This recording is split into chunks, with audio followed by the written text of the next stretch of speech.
Greetings, mighty companions.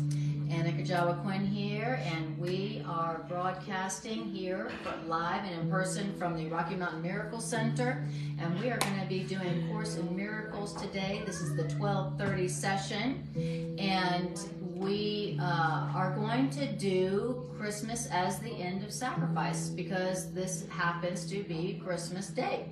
So I thought, what better section to do on Christmas than to hear a Course in Miracles version of Christmas. Okay, here's the Course in Miracles Christmas story.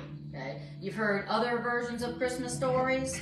This is Course in Miracles Christmas story, and it's very different, as you might imagine. So instead of doing an opening meditation, since it's kind of a long section, I'm just going to jump right into the section, and then at the end we'll do an integration meditation. But hold on a moment, guys. I have all right, much better. Welcome everybody. Come on in. Make yourself comfortable. They come to my Monday class. Oh, okay, got it. And then we need what section? And it's chapter 15. Okay. In the blue book is chapter 15, section 11. And there are books on the table if anybody needs one.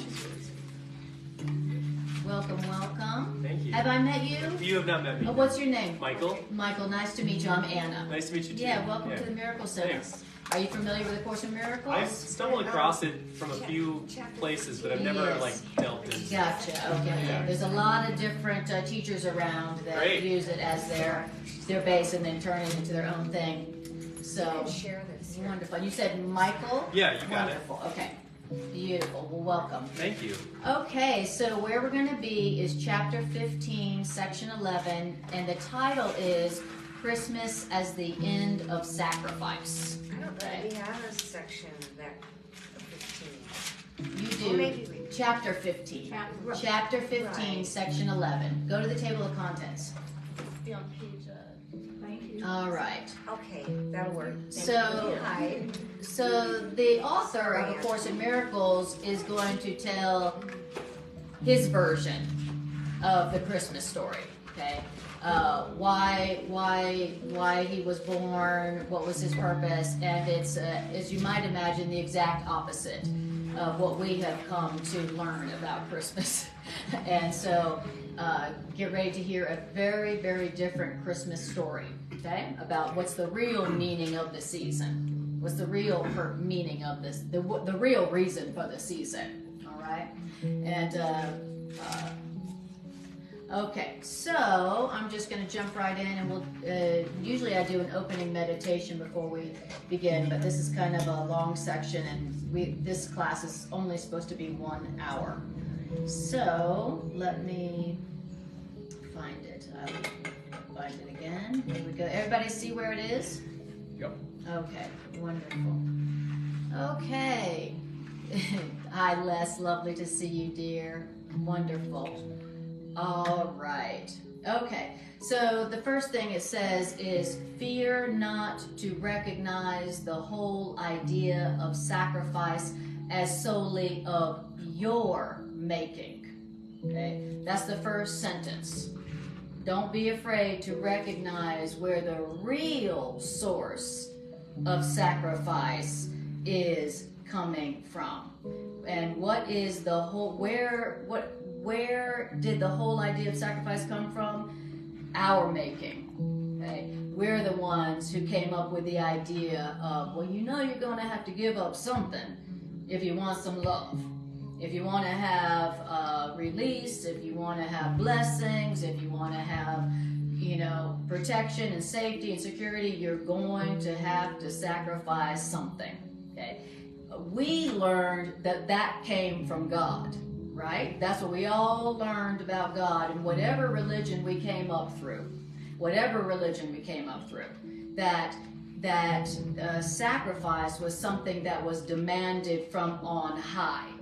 Okay, and many of our religious books lay out how you need to sacrifice, when you need to sacrifice, in order to be written in the book of life, in order to receive salvation, in order to fill in the blank, in order to receive the love of Creator.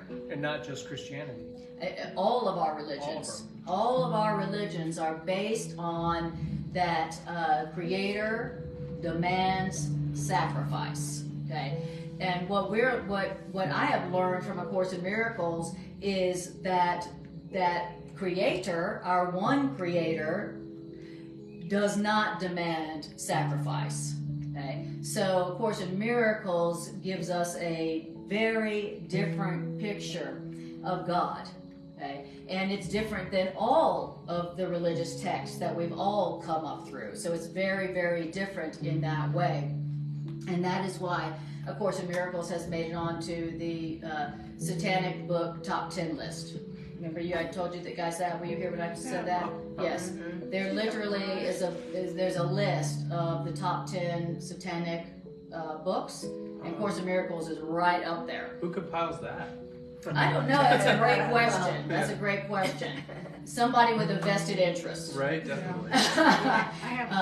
But even if I had never heard of Course in Miracles, but then I heard there was a list like that, and I saw Course in Miracles at the top, I'd be like, I want to check that out. I've got to check that out, because that is saying something that the establishment it feels threatened by. And this is not like any religious text or philosophy or religion that I know of on the planet. So just know that A Course in Miracles, number one, isn't a religion. It is a curriculum. It is a curriculum. It says basically the opposite of all the religious texts that we've seen before. So that's why it seems to be such a threat to so many folks. Okay? All right, now that we've got that covered, so it says, don't be afraid to recognize the whole idea of sacrifice as solely of your making, which means that any place where you feel like you have to sacrifice to have love, or you have to sacrifice your freedom for love, or you have to give up something to receive love in any way, shape, or form, don't be afraid to recognize that's your idea. You're the one who's telling yourself, well, I have to give up my freedom in order to have love. Oh, I have to give up what makes me happy in order to have love. Okay? That is not coming from God. That is coming from us. Okay? Does that make sense? And notice it says, don't be afraid to recognize that. Don't be afraid. Like, we're really afraid to give up, because the whole victim mentality is based on somebody is depriving me, not me. My partner is depriving me, the government's depriving me, my body's depriving me, my family is depriving me. This deprivation, this loss that I am experiencing is not coming from me. It's coming from someone or something outside of me. Okay? And when you accept this idea, the whole victim power, whatever ways you've been using the whole victim excuse or victim, victim device, goes out the window. If this is the truth, that you're the only one depriving yourself and demanding sacrifice of anything, then how well are you going to be able to play the victim game and get people to change for you because they feel guilty about what you say they're doing to you? Okay? So that seems like a big loss. That's a tool we've been using to manipulate each other in our relationships for a long time. You're doing this to me. You're making me unhappy. You're depriving me of happiness. You're depriving me of security. But without that victim stance, then where's that manipulating power that we've been using for so long? And that's why we're afraid to give it up. And that's why it says, don't be afraid to recognize the whole idea of sacrifice as solely of your making. And do not seek safety by attempting to protect yourself from where sacrifice is not. So don't be trying to protect yourself. Don't seek for safety in seeking it. It's not me. that's demanding this sacrifice. It's not me that's demanding that I give up my freedom in order to have love and safety. Okay? Don't seek safety by attempting to protect yourself from where the demand of sacrifice is not. Other people and God have become very fearful to you. Have you noticed? Because of this, because we projected the idea of sacrifice onto others and to God, now we're afraid of everybody and God. Because now when people come into our lives, when love comes around, we're like, oh boy, the greater the love, the bigger the demand of sacrifice. Oh, now I'm afraid of love. And then if God is the ultimate love, then God would have to demand the ultimate sacrifice, which is exactly what we've learned. Look at all of our saints and prophets throughout time. Were they happy, well-adjusted people in a satisfying relationship? No, they were all loners who were tortured, right? And then murdered, right? So if love demands sacrifice, and God is supposedly the ultimate love, then that means God demands the ultimate sacrifice, and that's exactly what we see in all of our, religious stories, where the ones who were most devoted to God had to sacrifice the most, right?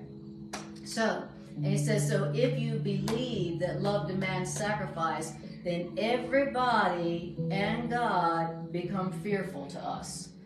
And that's us. We are terrified of love. As soon as love comes around, what do? Get scared. Start to sabotage because we're afraid of the level of sacrifice that may be demanded according to how great the love is. Whew, isn't that sad? And it all comes from, we have projected the source of sacrifice onto God and onto love. It's God, this demanding sacrifice is love. Okay? All right. Beautiful.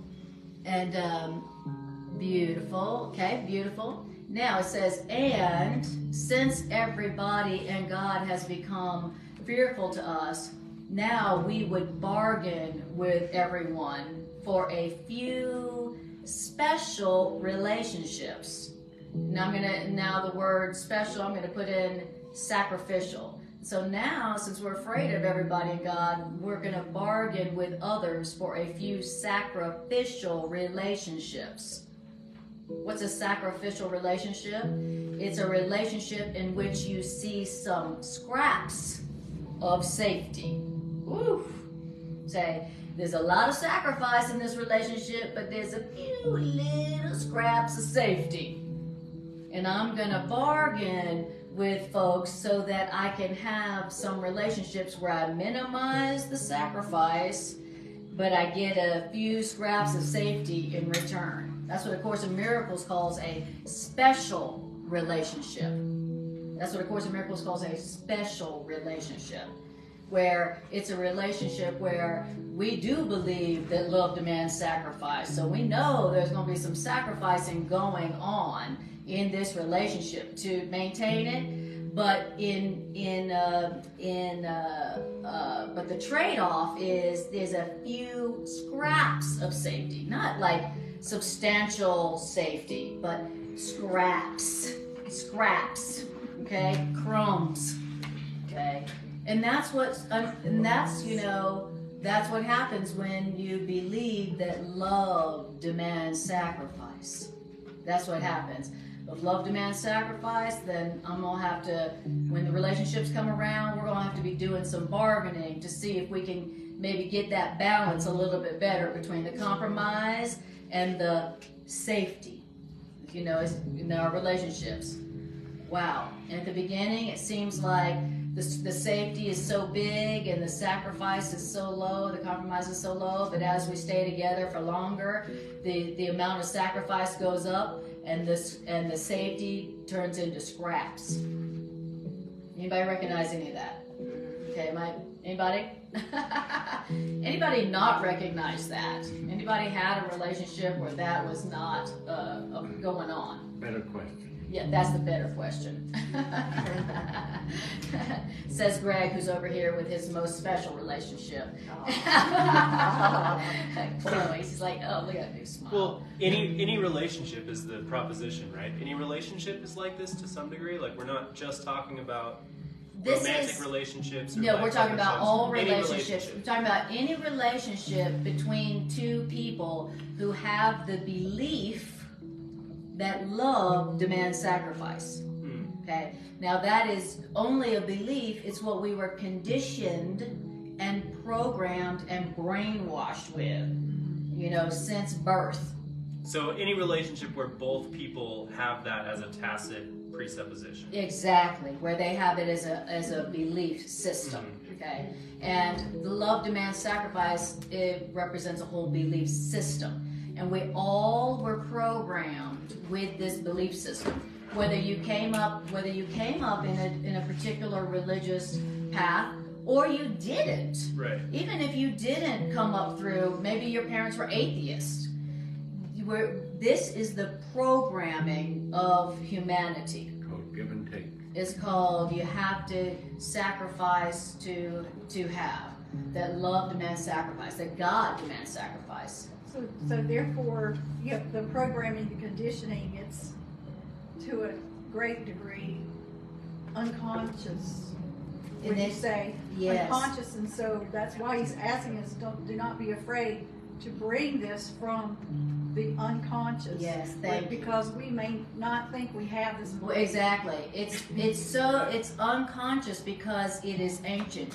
I mean, you can look back as far as you can in history to any society or any group, and you always see that the god or gods of this people, of this tribe, demanded that they sacrifice so that they would have a good harvest, so that they would have a da-da-da. The idea that the ultimate power, the God of the gods, demands you sacrifice to give you favor, that goes way before Christianity, way before Judaism, way before Islam. It goes all the way back. That's what tells me that it's like humanity programming. It's like humanity has been being programmed with this concept for as long as we, have historical records. As long as we've had, I was just wondering if, as long as we've had any kind of mentality of scarcity at all, basically. Absolutely, right? absolutely. Because any relationship that you have with someone, especially the more serious or evolved or advanced it gets, it's going to be calibrated on some kind of notion of the practical, needs and requirements of your lives. So it's like, yes.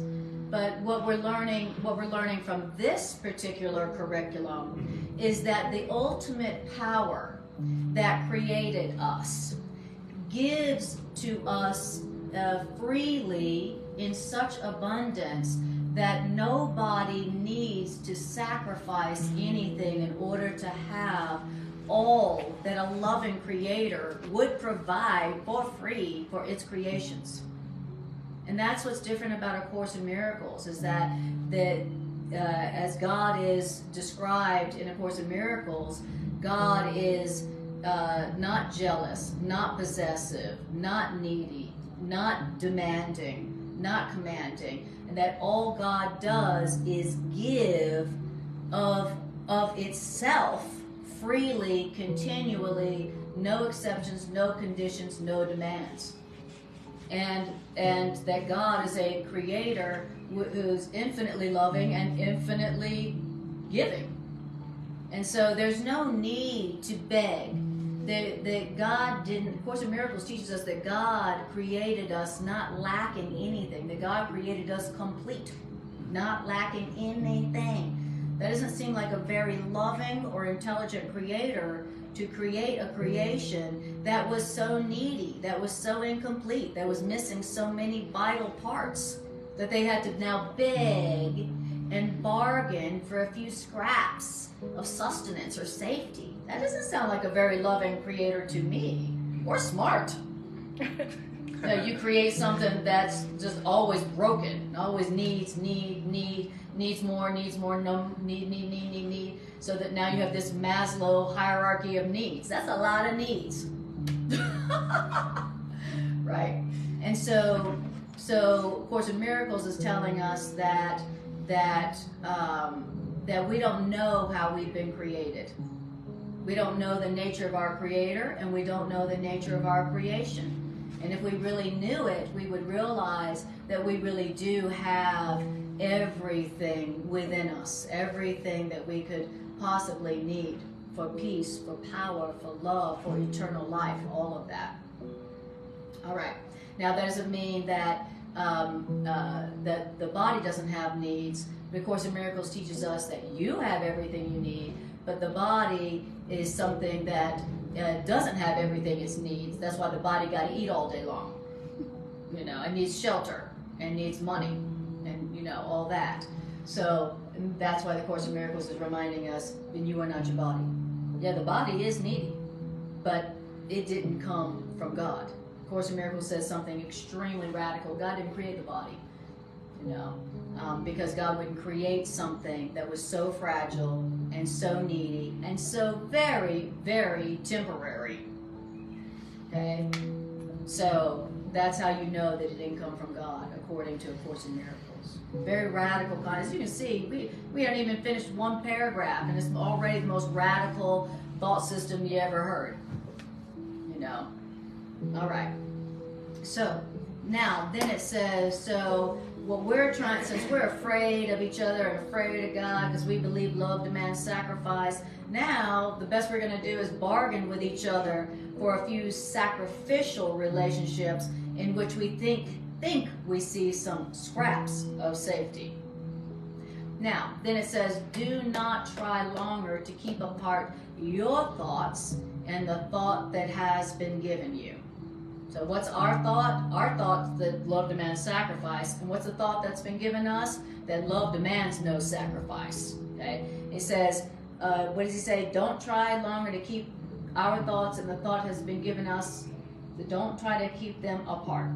Why? Because when we bring the thought that's been given us and our thoughts of sacrifice, they're brought together and perceived where they are in our mind, then the choice between these two thoughts is nothing more than a gentle awakening and as simple as opening your eyes to daylight when you have no more need of sleep.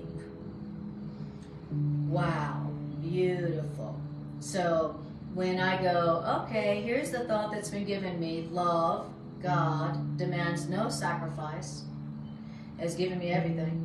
And then here's the thought I came up with, that love does demand sacrifice, so now you got to be afraid of love. When you bring those two ideas together and you realize, and both those thoughts both of them are in my mind, then the choice between them is as simple and gentle as awakening your eyes to daylight when you have no more need of sleep. Lovely. That's what I want to choose. That's what I want to choose. And that's our work in this curriculum. Choosing once again. We learned wrongly, and the result has been now we're afraid of everybody and God, afraid of love, afraid of relationships, and we have lots of sacrificial relationships. That's the result of what we've learned from the past about love, about God. And we also can choose another truth, another thought. We can choose the thought that's been given us. We can choose again. And have a whole different kind of life and a whole kind of different type of relationships that aren't sacrificial, that aren't based on compromise and sacrifice, where we're not afraid of each other all the time, and we're not afraid of our Creator, who is love. You know, so this curriculum is helping us to remember you have a choice, there is a choice, and here's how simple it is to make it. All right. Christmas being the season known as gift giving. Yes. And through this new thought that's trying to come into our awareness to replace the old one. If it's received, then this whole new you comes out for people to see. Because through sacrifice, the real you is never seen. That's exactly It's right. always hidden, it's always Yes. suppressed. Don't come out, you might offend us if you're you. Yes. And when you come out, then the true gift of life comes forward from, That's beautiful. Thank you. Thank you. Yeah, the ultimate sacrifice that fear demands is that you don't be yourself. You know? And we've all learned, if you want to keep a relationship, don't be yourself. Hey, you're on your first date, Yeah. don't be yourself. Exactly. What should I do? It's my first date. Just don't be yourself. And you might get a second date. You know, that's what we've all learned. And that's the ultimate sacrifice. What could be the bigger sacrifice? The Course in Miracles says the special relationship, the sacrificial relationship, in that relationship, we unconsciously believe the less they bring of themselves to the relationship, the better. And the reason why we don't want them to bring their real self into the relationship is because we want to be able to make them into whatever fits our script. And the less they bring of themselves into the relationship, the better. So that I can just make you into what I want you to be for me. That's loving, right? Doesn't that sound like a great deal? I'll give you a few scraps of safety. I'll give you a few crumbs. And I'll do the same for you. Yeah, exactly. Hey, and if we both agree that we're going to do that for each other, it's a match made in heaven. Or hell. Not realizing that we just made a deal with the devil. But we call it love. Pretty sad, huh? And we've all done it. And we've been doing it as long as for recorded history. Way back even before our religions as we know them today. All right, here we go. Beautiful. Hi, Carol. Hi, Diane. Lovely to see you all. And that was just one paragraph. All right, paragraph number 2. The sign of Christmas is a star. You ever notice that? The star, what's a star? A light in darkness.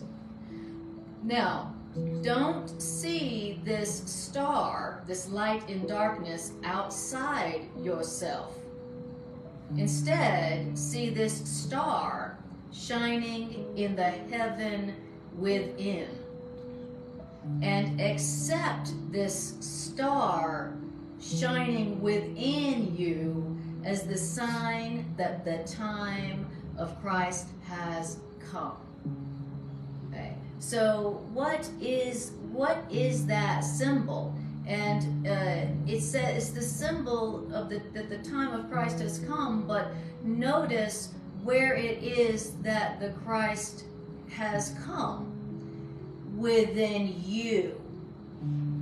Within, not somebody else. That new thought. Not Savior so-and-so, not Prophet so-and-so, not Savior so-and-so, but you.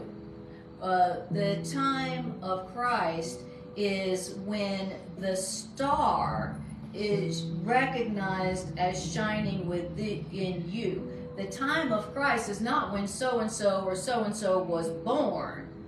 The time of Christ is when we realize, oh, the Christ is in me. That new thought. Yes, exactly. And of course in Miracles defines the Christ as you were originally created by God. And the way you have remained. Of course, in Miracle says that our Creator has created us perfect, meaning lacking nothing, not needing anything, guiltless, eternal, guiltless and eternal and innocent, complete and healed and whole. That's the way our Creator created us to be. And of course, in Miracles teaches us nothing's changed. We have remained exactly as we were created by love. Complete, healed, whole, eternal, guiltless, forever. Okay? the time of Christ is when we realize, oh, I see how I really am. I see my true self. I just have awoken to my true self that is within me, that I am right now. Oh, I remain exactly as I was created by love. So it's an inner awareness, like Greg said, a rebirth. You know, the time of Christ being reborn, that's when Christ is reborn, when you remember that that's you. That you are the manger. You are the host. You know, and notice that the sign is a star, and the star is within the heaven within. Raise your hand if you knew you had a heaven within. All right. Very good. Like, I have a heaven within? Who knew? I guess I would have looked within a lot sooner, you know. I do everything I can to not look within. Exactly. I'm always looking for heaven without, and then always mad and angry when somebody deprived me of heaven. You deprived me of heaven. You're supposed to give me heaven. You said you would give me heaven, and you didn't, and now I'm mad. I'm going to call my lawyer. You know. So the time of Christ is when we look within and realize that that our true identity still exists within us, and it's radiant, like a star. It's radiant. Your true self is radiant. Your true self isn't needy. It's not broken. It's not incomplete. It's not ugly. It's not dark. It's not evil. It's freaking radiant, like a star. You know how radiant a star is? We get the starlight from a star that may have gone out millions or billions of years ago. That's really radiant. And I still see that light, and that thing was gone a long time ago. Wait, that's a lot of light. and the star, that kind of light is within us. See, we have no idea. We have no idea of what truly exists within us. You know, heaven, stars, radiance. And that star is just a symbol that, oh, I've looked within, and now I am reborn in the realization of who I am. Okay. Beautiful. Now, in this time of awakening to who you really are, what Course in Miracles calls the time of Christ, no sacrifice of any kind of anyone is asked by love. In other words, to recognize your true self, the heaven that is within you, the star within you, the Christ within you, to recognize that, to have that experience, that rebirth, that ecstasy, nothing is asked of you. You don't have to fast for a few days. You don't need to go back to school. You don't need to go to any kind of, religious school. You don't need to give up relationships. You don't need to give up meat. You don't need to give up, all the things that we have been taught that if you really want to become enlightened, you got to sacrifice, right? Think about it. I want to become enlightened. All right, you better get ready to sacrifice. You're going to have to give up TV. You're going to have to give up sex. You're going to have to give up meat. You're going to have to give up relationships, because who's going to want to be in a relationship with you? And all the things, and you have to have this kind of regimen, and and you got to go meditate in a cave, and all the sacrifices that we learned that you have to make in order to become who you are, who you were created to be, and who you still remain.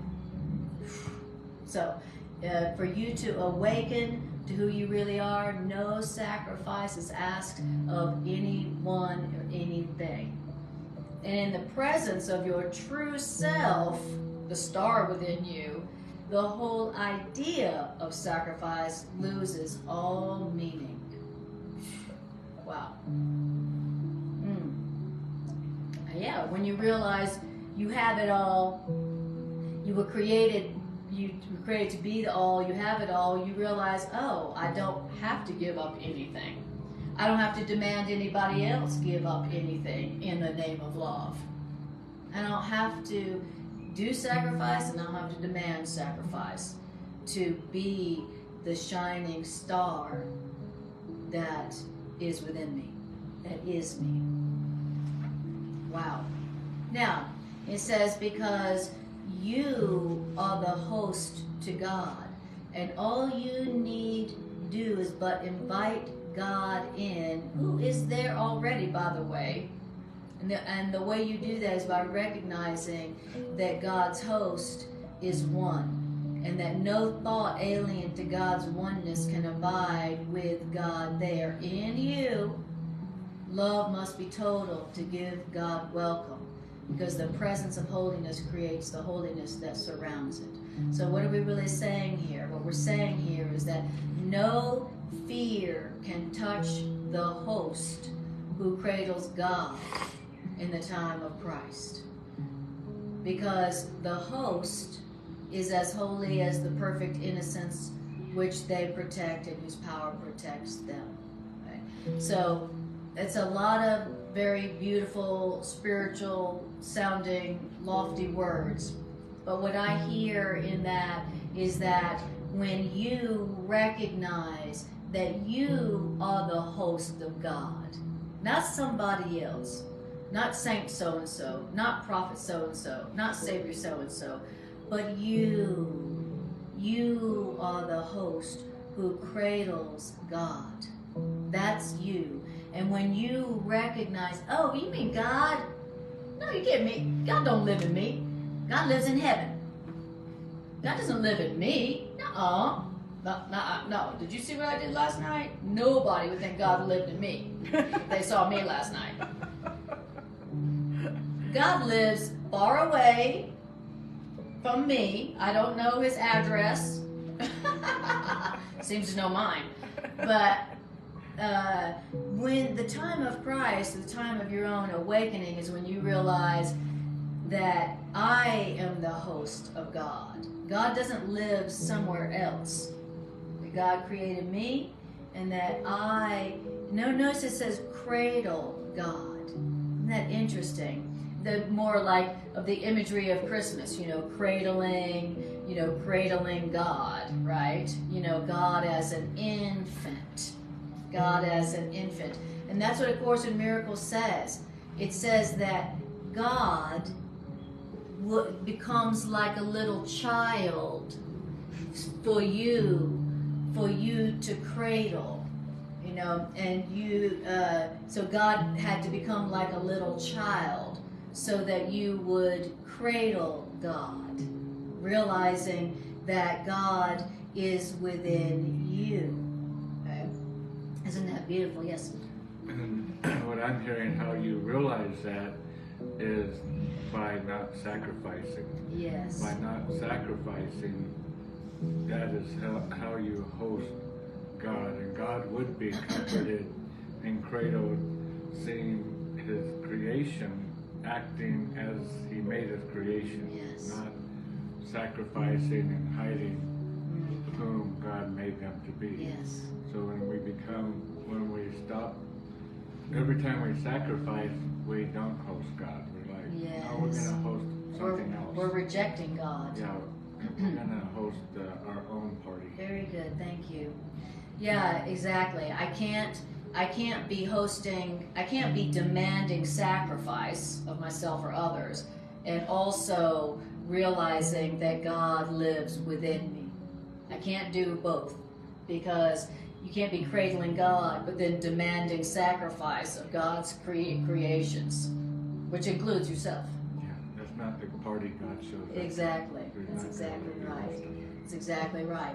Because when you are demanding sacrifice of others in the name of love, or you're demanding sacrifice of yourself in the name of love, the Course in Miracles tells us in this section that all you're going to be experiencing is guilt.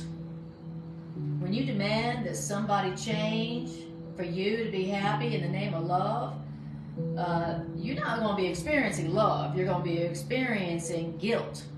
Because what you're telling people is something's wrong with you, and only if you change will you get my love. And we're doing the same thing to ourselves, and the only possible result that can come from that is guilt. I feel guilty for, telling you not to be yourself, and then I feel guilty because I'm, sacrificing my own self, to try to get some scraps of safety and call it love. So that's why it says that innocence. In other words, you're not going to experience God in you while there's guilt within you. Not that you are guilty, but you will feel guilty. You will believe in guilt while you're doing the demand for sacrifice of yourself or others. Okay. Now, paragraph 3. So this Christmas, give to your loving right mind everything that would hurt you. Okay.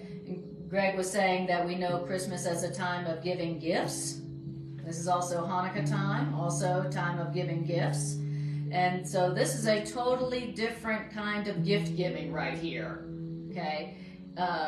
Spirit is asking us to give it the gift of everything that hurts us. So Spirit is like, how about you give me this gift, everything that hurts you?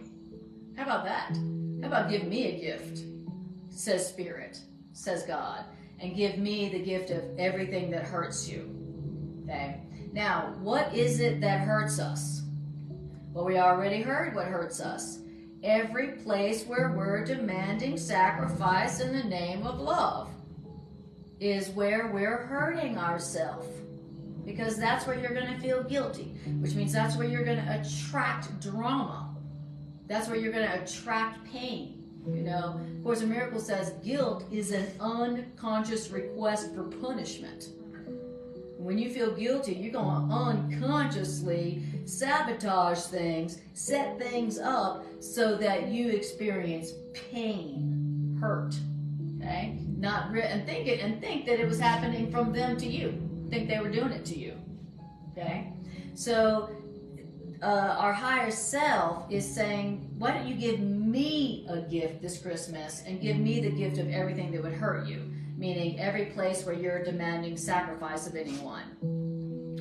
Now, this says, how about you let yourself be healed completely so that you may join with Spirit in healing, and then let us celebrate our healing together by releasing everyone with us.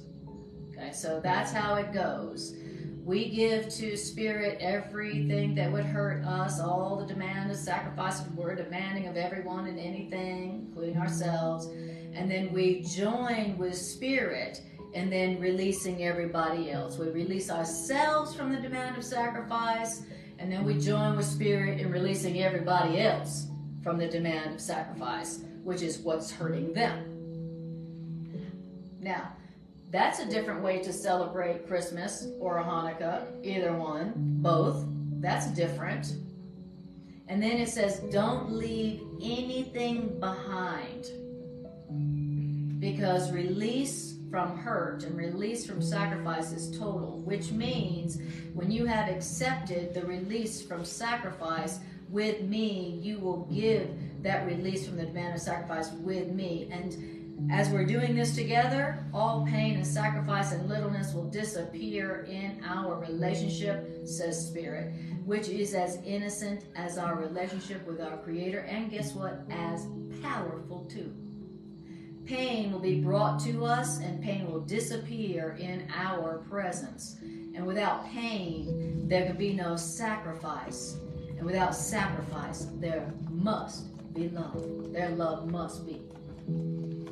Wow, what a beautiful relationship. It's like when we release others from the demand of sacrifice in the name of love, then now we can join the great crusade to heal humanity. How? By releasing everyone from the demand of sacrifice together with Spirit. And when we are working in relationship with Spirit like that, then now we're in a relationship, a working relationship, where people's pain disappears in our presence. How would you like to be in a relationship like that? How would you like to be working in partnership with a love that is so powerful that pain will be brought to us and disappear in our presence?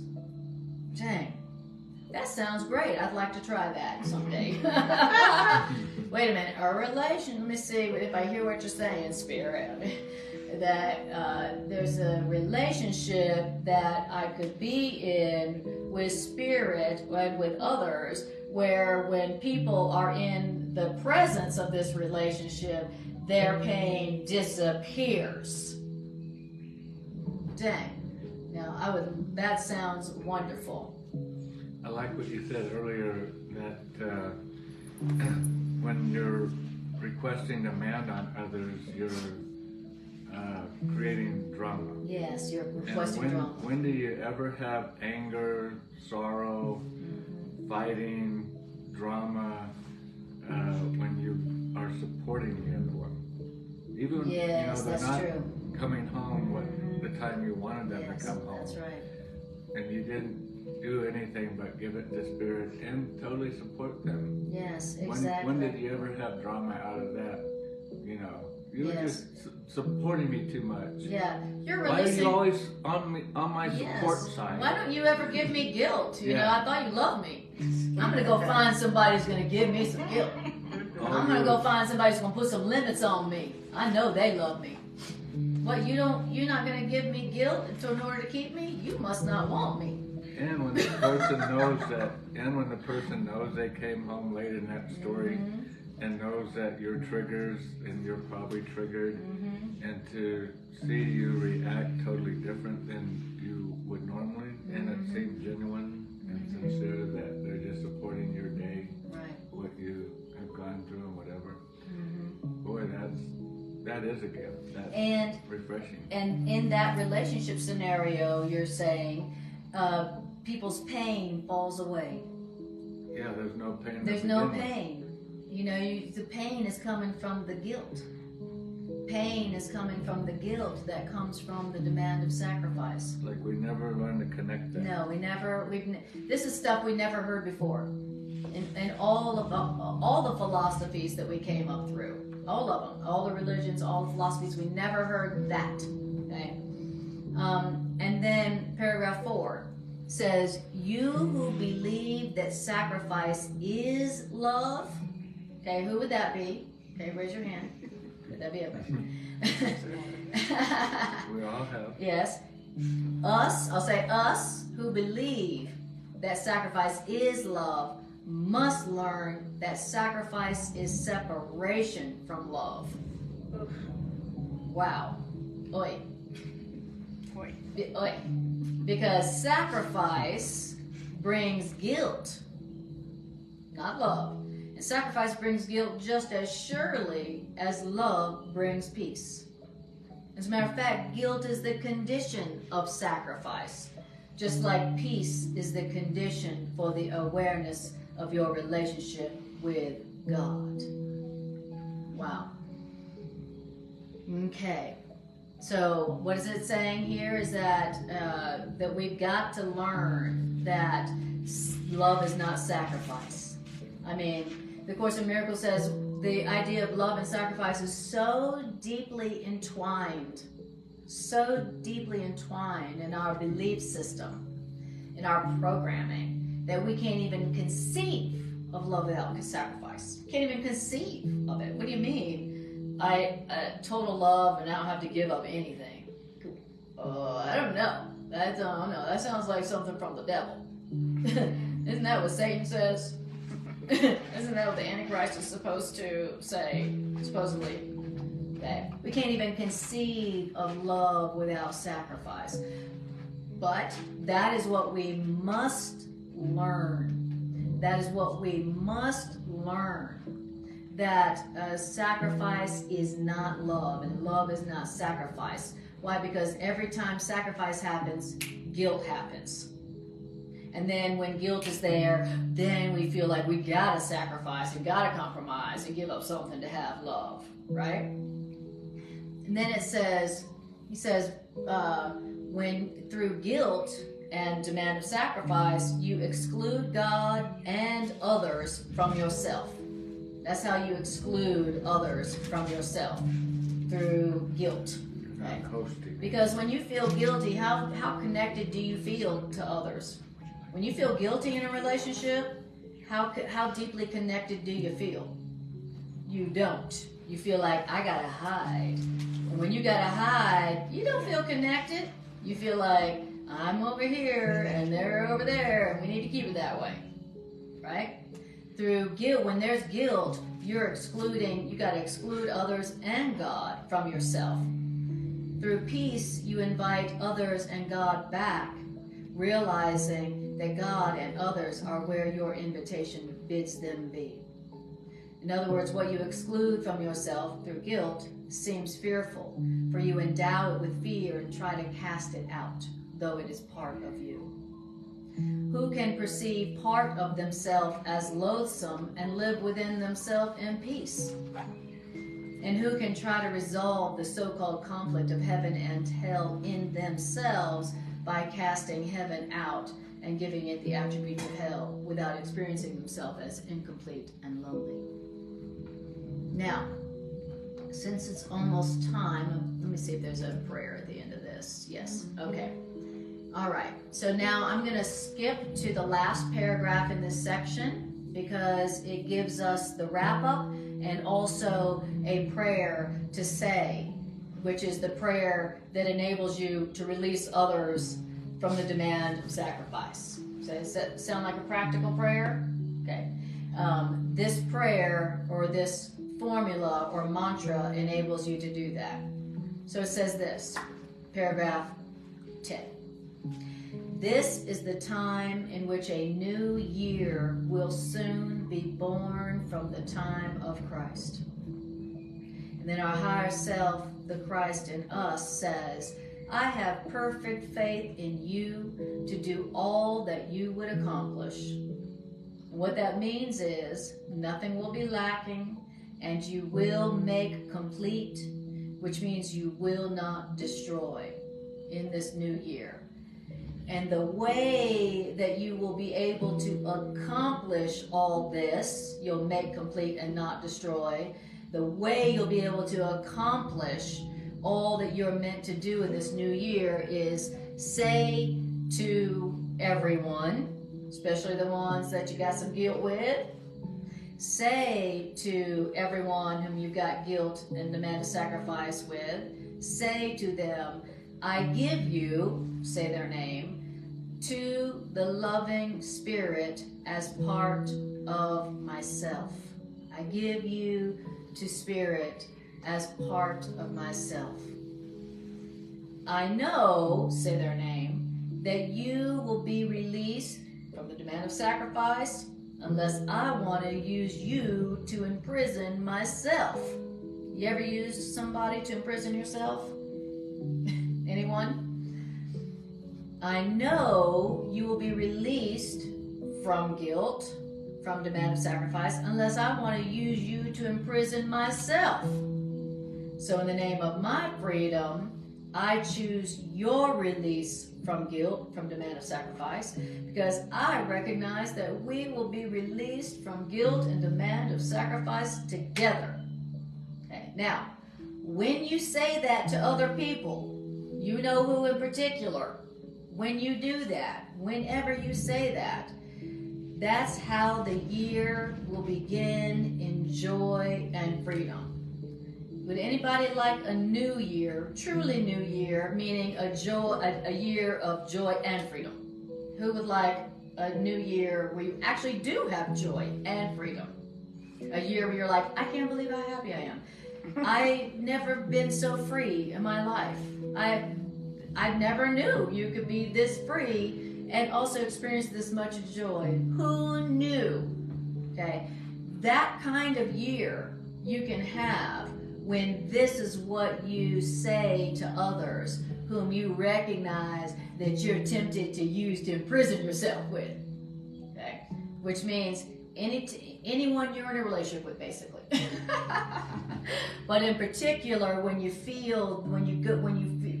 recognize the guilt that came from the demand of sacrifice, whenever you feel that with somebody, if you say that, you are literally creating for yourself a time where you will experience true joy and true freedom in your life. Now, it says there is much to do, and we have been long delayed. Boy, have we. So, accept this holy instant, accept the releasing instant as this year is born, and take your place so long left unfulfilled in the Great Awakening. Beautiful. Did you know that you have a place in the Great Awakening that you have left long unfulfilled? Did you know there's a place in the Great Awakening that's waiting for you, that's calling for you? Hello, hello. There's a Great Awakening under the humanity needs to awaken. Humanity needs to awaken. We need you. Did you realize there's a Great Awakening going on and we need you? You know, you see the military signs, you know, Uncle Sam needs a few good men. You know, here's the Great Awakening and it needs you. Exactly as you are now. So, the definition of woke. Yeah, that's the real definition of woke. Not the fake definition of woke culture that's going on. I'm releasing others from sacrifice. Yes, and guilt. exactly. That's what it really means to be woke. That's what it really means. I release everyone and everything from the demand of sacrifice. That's what I do. In other words, I give real love. That's what love does. That's what love does. When love comes, when love's present, it comes demanding nothing. Love's like, I think you're awesome. You don't need to change anything. You're perfect. You're perfection itself. You don't need to do anything. You don't need to change anything. You don't need to do anything. That's what love says. That's what real love says. And when you are giving real love, then you have a life that is full of freedom and real joy, joy that only increases. And when you're giving real love, then you have relationships where when people come nigh unto your relationships, all their pain disappears. That's what happens when you're giving real love, which means release from demand of sacrifice, which is the same thing as saying release from guilt. That's the same thing. Guilt is like, you need to change for me. You know, guilt is demand of sacrifice. That's what guilt is. So it says, accept this release instant as this year is born, and take your place, so long left unfulfilled, in the Great Awakening. So how about this? How about make this year different by making it all the same? And how do you do that? By letting all your relationships be made guiltless for you. For you. This is our will. Amen. Wow. So all of our relationships can be made guiltless for us. I love that. Give me the easy way. I'm kind of lazy. You know, you're going to make all my relationships guiltless, which means free, which means joyous for me. Sign me up. And all I gotta do is what? Release everyone and everything from the demand of sacrifice. Okay. knowing that that's what real love does. And whenever you give real love like that, you are hosting the infinite power of God itself. You're hosting that power, that infinite love, that infinite power. Whenever you give love like God, you are hosting the infinite power and love of God itself. And you know that's got to be good. That would definitely make for a new kind of year. That would definitely make a different kind of year, right? Wow. I would like to have a year where that's what I'm doing. I would like to have a different year by making the new year be all the same. What does it mean, making it all the same? It's all about releasing from the demand of sacrifice. It's all about releasing from guilt. That's what it's about. It's all the same. Everything that happens in this coming year, everyone that happens, everything that happens, no matter what it appears, its only purpose is release from the demand of guilt.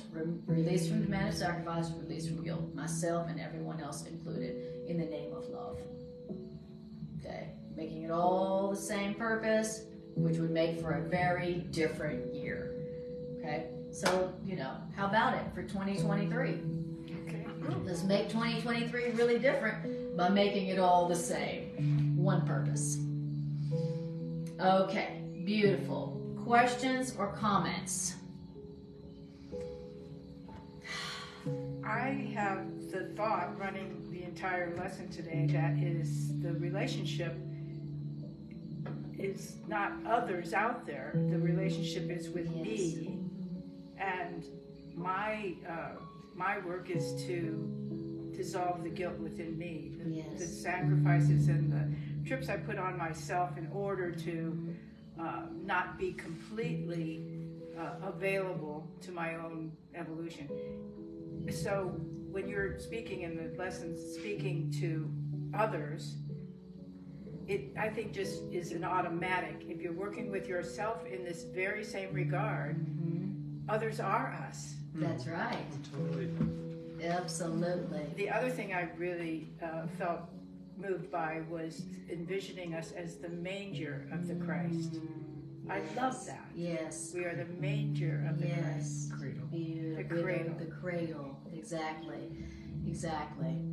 And to me, the symbolism, the whole like the manger and the symbolism, and then Jesus was somebody from Nazareth, like a nobody hillbilly, like what could come out of Nazareth, it's like born in a barn, you from Nazareth. So what's the symbolism of that? Is that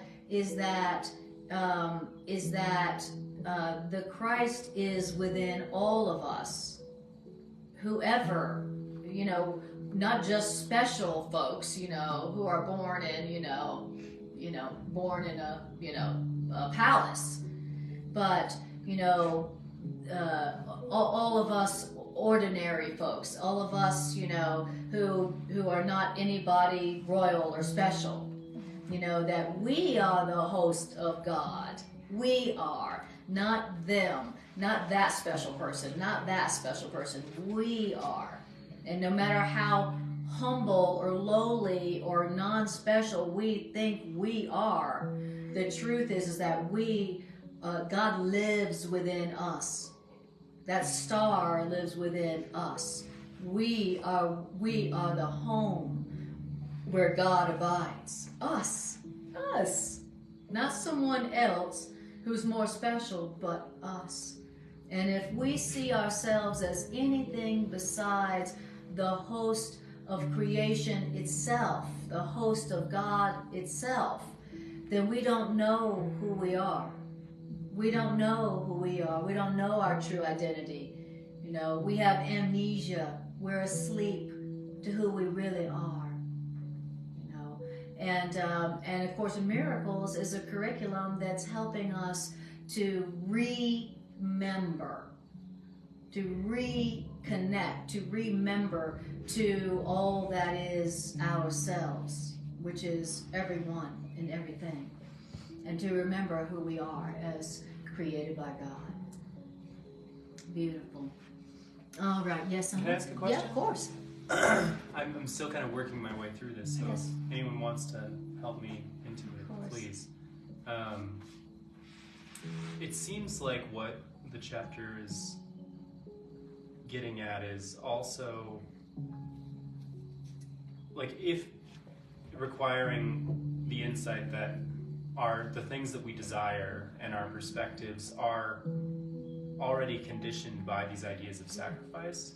So if we jettison the whole sacrifice language game, then our desires naturally will also change. Absolutely. Because Absolutely.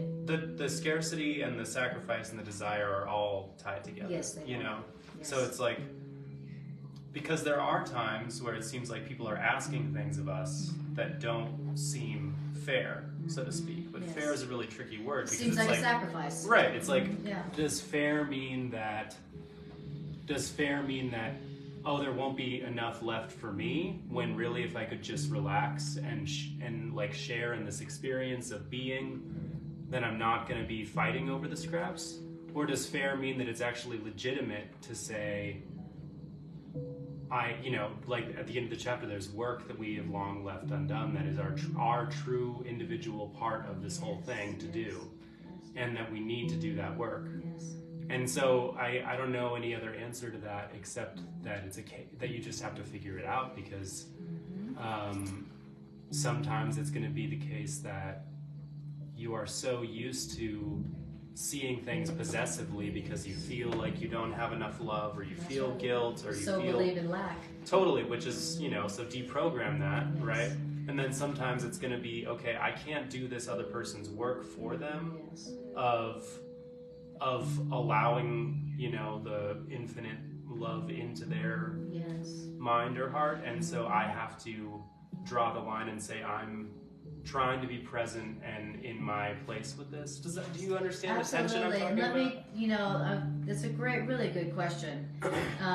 And of course, in Miracles teaches that that when you refuse, when you say no to sacrificing yourself for the so-called good or love of another, Right. and you don't demand that another person sacrifice what's true for them, their peace, for you, then what you find is you find a gift instead. What you find is the abundance that you didn't know you had.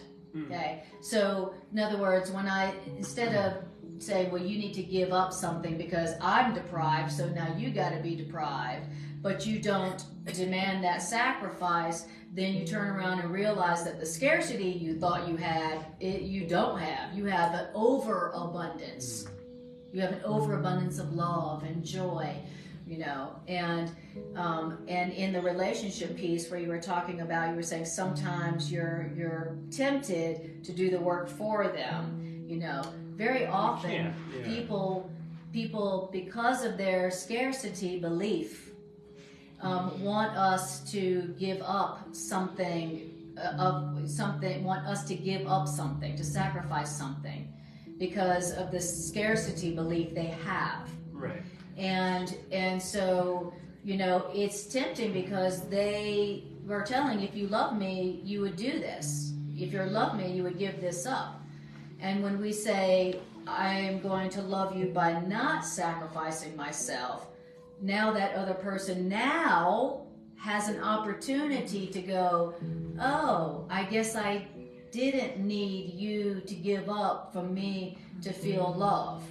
Oh, but I didn't know I had the love. But if you had sacrificed for that person, they wouldn't know that they had the love within them. And so it's challenging. That's why the first words of this section was, do not be afraid. Because of the programming goes so deep. Okay, and I think Greg wanted to speak to that also. One thing that Anna and I have been learning a lot this past year on this subject, and it is a great question. Because the Course says to us also, when your brother asks you to do a foolish thing, when your equal asks you to do a foolish thing, to go ahead and do it anyway. But not if it would hurt either one. What do you mean? But What do you mean by the that? learning that we've got this year is, so let's say Anna comes to me and she says, you know, I really don't like it when you, whatever the you is. And then our immediate response is one of two categories, when there's actually a third. The one or two is, I'm going to get mad and refuse. That's going to start a fight, usually. Well, I don't care if that isn't peaceful for you or for me to hang out at the bar for 3 hours after work, you know. In other words, you don't care about their peace. What we've been learning this year is, okay, well, that would be a sacrifice, what you're asking me. So check in and first ask yourself, how does this make me feel? Well, it doesn't make me feel peaceful, because you're asking sacrifice or you're giving me guilt. But rather than just saying, I'm not going to agree with that sacrifice, the third file door that we can walk through, option, is when we give it to Spirit, what Spirit does, Spirit has a win-win solution for her and me. Right now, I'm not winning because I just see where it's all about me, what brings me peace. She's not winning because at the beginning of the story and her demand, it's all about her and what brings her peace. But there's a peaceful answer, and that's when you know you've hit home base. When you go, okay, well, to be honest with you, that doesn't give me peace by you requesting that of me, but let's just talk out loud. And let's stop and give it to Spirit. Let's throw some ideas out loud. So what could work that would bring you peace and me peace, but we know that neither one of us are sacrificing our peace. And there isn't, when you start looking that way, which now includes both of you instead of just one of you, the answer, what we've been learning, the answer comes up very, very quickly. Because now we're working the way love works, is all inclusive, right, not just self-centered peace. I really want to believe that, and it rings true to me. I just think that in my experience with myself, like who I think that I am is also tied up in what I, like the desires of what I want to attain, or, you know, which is also wrapped up in guilt and wrapped up in all of these types of programming things that we've all been subjected to. So it's like, you have to really have a lot of trust. Everyone in the equation there, both sides or all the sides, if it's more than one person or more than two people, like have to have a faith in the authority of that experience of multiple, of Spirit, if you want to call it that. And I think that giving up our presuppositions about who we are is like it seems so easy, and it seems very difficult at the same time. Yes, it is easy to do, but extremely difficult for people who've been brainwashed for their entire lives, and going back, you know, eons in humanity programming. So easy to do, you know, but difficult when you've been brainwashed. You know, And the for a first long step time. is to stand back in some way. Yes, And that look seems at like it. what you're saying as well. Even if it's Yeah. just for And- that instant where you get Exactly. to choose Spirit over your own Exactly. That's a ego's nice way to wants. put it. And Yeah. this Might be just an prayer, instant, though. this Totally. prayer formula is that it's a holy instant moment where you Right. say, I'm willing. Holy I'm willing. I'm willing to release you from demand of sacrifice. You know, I give you. It's basically we're saying to other people, people that we've got this, you know, power struggle going on. You know, the guilt and the demand for sacrifice struggle, conflict going on, and we're saying to that person, hey, I didn't create you. You're not my possession. I give you back to Spirit as a part of myself. So in other words, we're releasing them from our possession. You know, it's like you're the source of my goodness. You are the source of my love. Okay. And in this prayer, we're literally letting them go and giving them back to their Creator. You know, I didn't create them. You know, lucky for them. You know. And they didn't create me, right? Thank God. But me demanding that they sacrifice for me in the name of love, and me giving them guilt to manipulate them to give me what I want, that's me possessing them as if I created them. Okay? And in this prayer, and that's where all the guilt and all the drama and all the conflict, and not realizing that when I'm doing that, I am literally imprisoning myself. Exactly. You know, the bars that keep in the prisoner also Right. hold in the jailer. Yes, yes. So as I'm like imprisoning you with guilt and demands, I'm also being imprisoned by those same bars and those same limits. You know, so in this prayer, this is the prayer where we give people back to their real creator, love, God, as a part of, I said, I give you back to spirit as a part of myself. I know that you will be released from limitation, from guilt, unless I want to use you to imprison myself. So in the name of my freedom, I choose your release from guilt, from demands, because I recognize that we'll be released together. And they don't have to release you. And exactly, and there is never, and I've been doing Course in Miracles 38 years, there's never ever one time I have used this prayer that I didn't get scary fast results that were so fast I was like, I mean, it made me, my head spin. I'm like, whoa, I barely finished that prayer.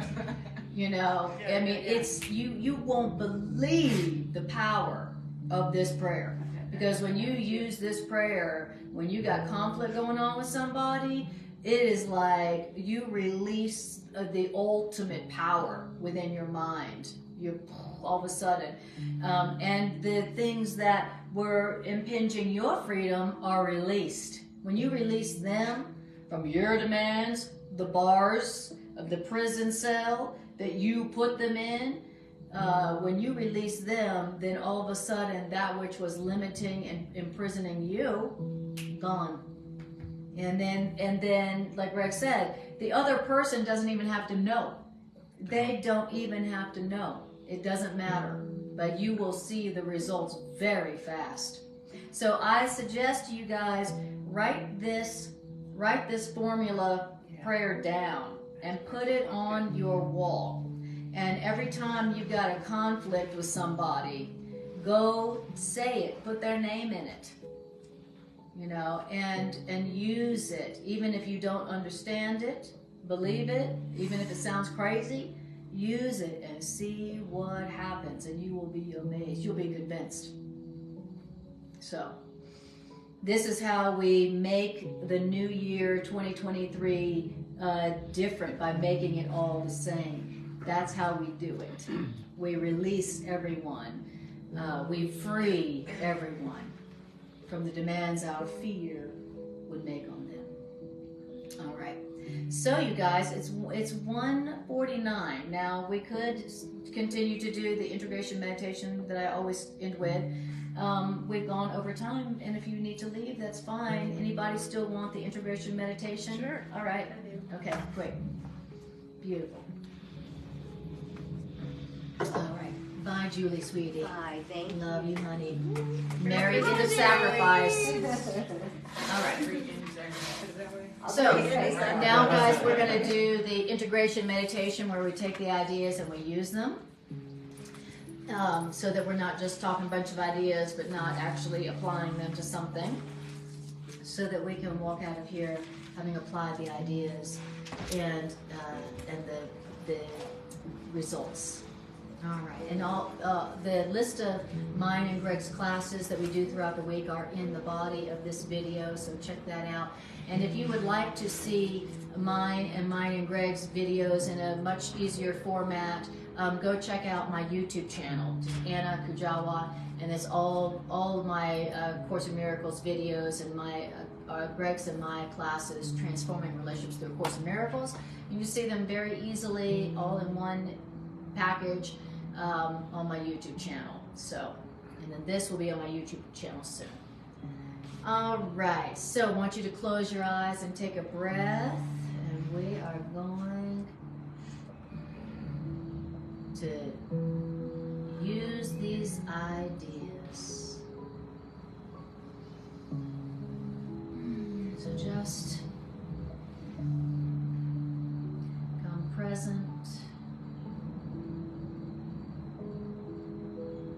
Just notice how you feel having heard these ideas.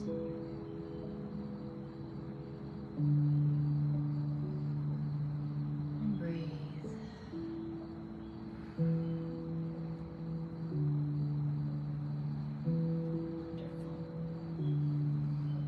All right. So the first thing I want you to do now is I want you to bring to your awareness a situation or a relationship where you have felt that somebody was depriving you, that somebody or something was depriving you, that somebody or something was demanding sacrifice and loss of you.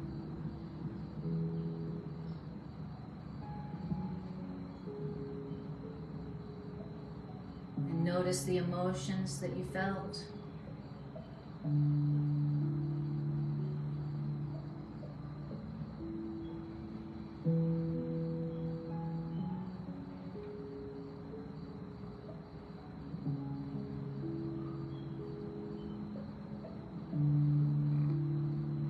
Where in your life are those sacrificial relationships where both people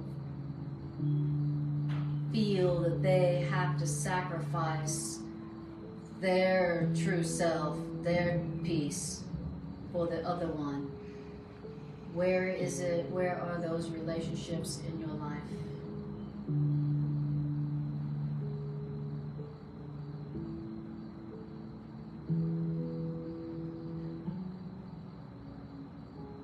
And I want you to notice in these relationships the emotional content of guilt and fear, not love.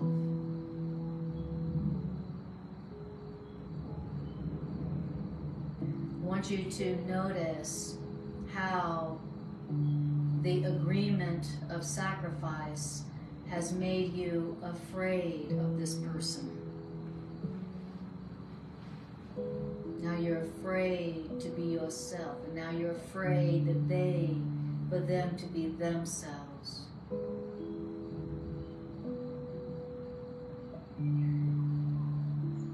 And notice how in these relationships we hide ourselves.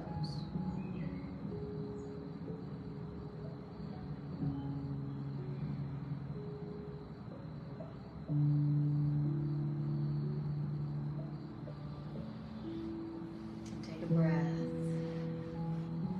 And now I want you to imagine a love that is so great and so radiant. And I want you to imagine it like a star that resides within the heaven within you.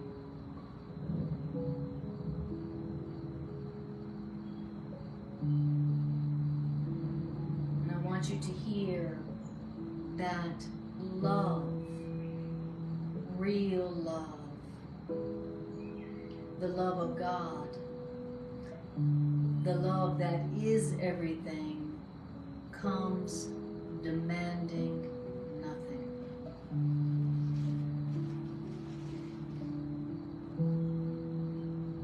And I want you to imagine this radiant star within you. And I want you to imagine this radiance and this love filling you, fulfilling you, satisfying you, meeting all your deepest needs for love so completely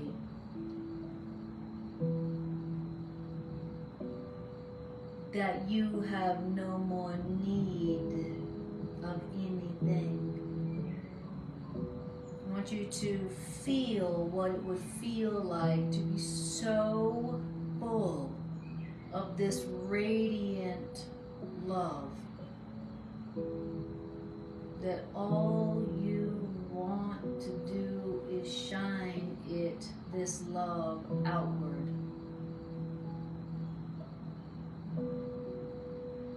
I want you to experience this radiance as filling you so completely with the light of love that you have no need, and the idea of scarcity is but a dream. I want you to feel that sense of completion and abundance, which of Course in Miracles really calls heaven. Heaven, when you have no needs or wants. You don't feel deprived. You don't experience lack.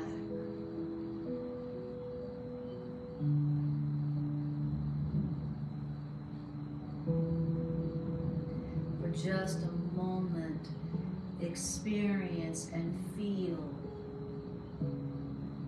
heaven within you. No scarcity, no lack, no need, just an overflowing, abundant radiance, love. And tell yourself, this is my true self. This is my real self. This is who and what I really am. A love in which there is no lack. And there can never could be any lack.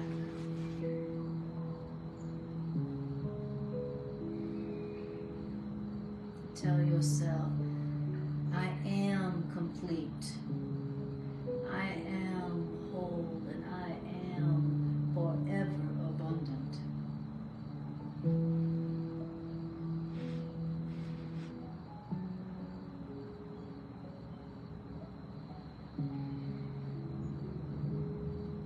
Imagine yourself radiating like a star, a light in the darkness, offering warmth to those who wander in the darkness, lonely and afraid.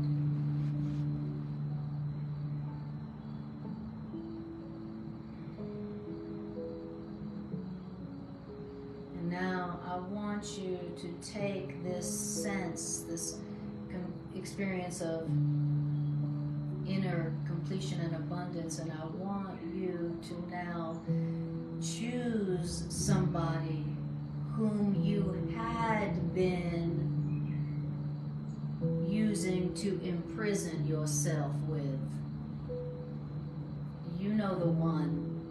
Their name has crossed your mind already. Choose that person with whom there was guilt in the relationship because there was demand of sacrifice. Now I want you to see this person in your mind's eye. And I want you to say to this person, I give you, say their name, back to love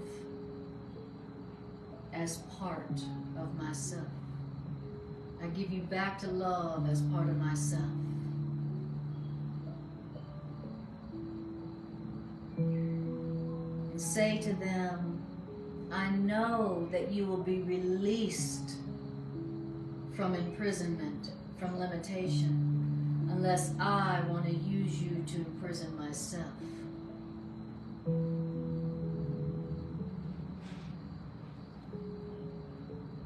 And now say to them, in the name of my freedom from limitation, I choose your release from guilt, because I recognize that we will be released together.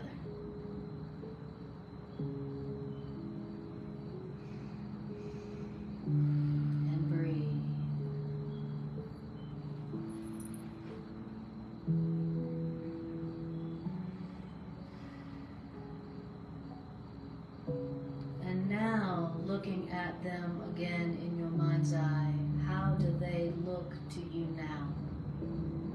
How do they look to you now, released from the guilt that you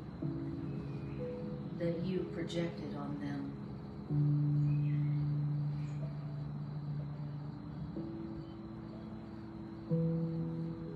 See what they really look like. See their radiant loveliness that you couldn't see when you covered them in your guilt.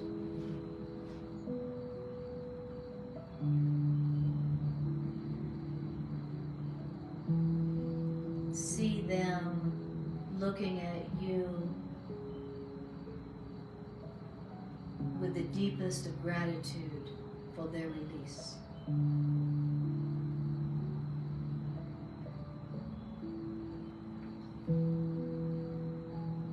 And now I want you to look within yourself, and I want you to ask yourself, where is it that I have been demanding that I sacrifice my true self, my peace, my happiness in the name of love?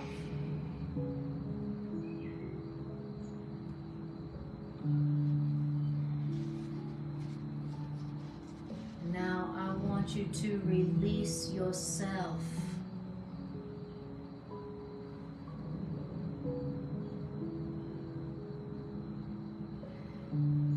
Tell yourself, I do not need to give up anything to experience the love and the joy and the abundance and the safety that I am entitled to as a child of God. I do not have to give up anything to experience the love and joy and safety and innocence and freedom and happiness that is my inheritance as a child of God. I don't have to give up anything anymore for love. I am love. I am the host of love. I am the cradle of love itself.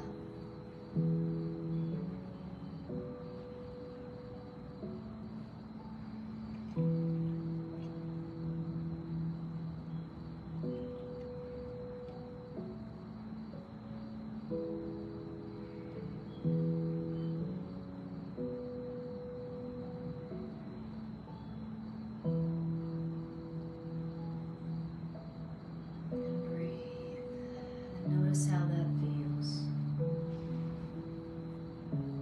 Notice how the truth feels.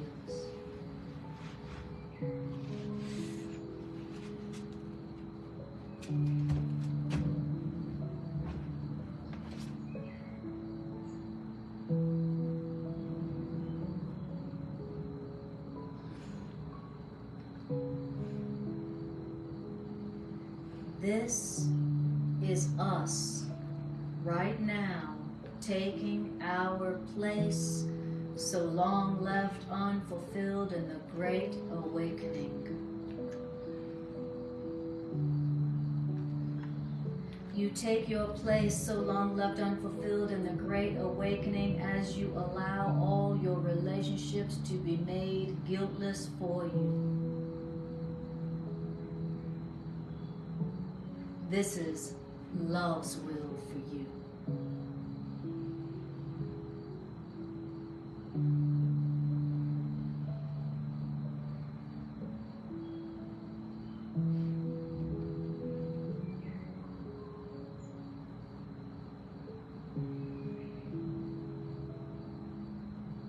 And to that we say, amen. When you're ready, just take a breath and bring your awareness back to your body, back to the room, yawn and stretch. Ooh, well, That was good wonderful. job taking your place so long unfulfilled in the Great Awakening. Good job. Not bad for Thank you. Sunday afternoon. Thank you guys for watching, joining this healing circle. Thank you guys for coming out here on Christmas. So thank you. Well, thank you. Yeah, coming out here and doing that. I really appreciate Great, that. thank you. Yeah, thanks. yeah. You guys are awesome. Cool. Merry end of sacrifice. Merry end of sacrifice. And a truly new year. Appreciate you guys so much. And I'll see you next time I see you.